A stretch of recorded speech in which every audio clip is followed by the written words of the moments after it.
బాధల్లో ఉండటం దేవునికి ఇష్టం కాదు, బాధలు తీసివేయడం దేవునికి ఇష్టం. మరి మన బాధలు దేవుడు తీసివేయాలంటే, నా బాధల్లో నువ్వు ఇట్లా చూస్తూ ఊరుకున్నావేందయ్యా, నువ్వు దేవుడు అయితే నా బాధలు తీసివేయి ప్రభువా, ఈ ప్రార్థన చేయకూడదు.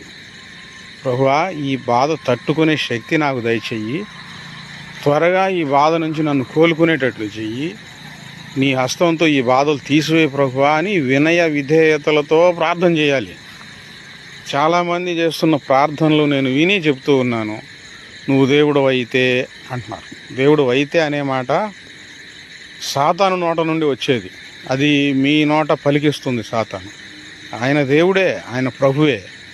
హృదయపూర్వకంగా నరులకు విచారంనైనను బాధనైనను ఆయన కలుగజేయుడని వాక్యంలో రాయబడి ఉంది. మనుషులు బాధపడటం కాదు, దేవుని సంతోషాన్ని అనుభవించడం ఆయనకి ఇష్టం. ఈ రాత్రి అయినా ఈ సందేశం, చిన్న సందేశం విని మంచి ప్రార్థన చేసుకోండి. తప్పకుండా మీ బాధలన్నిటిలో నుంచి ఆయన మిమ్మల్ని విడిపిస్తాడు.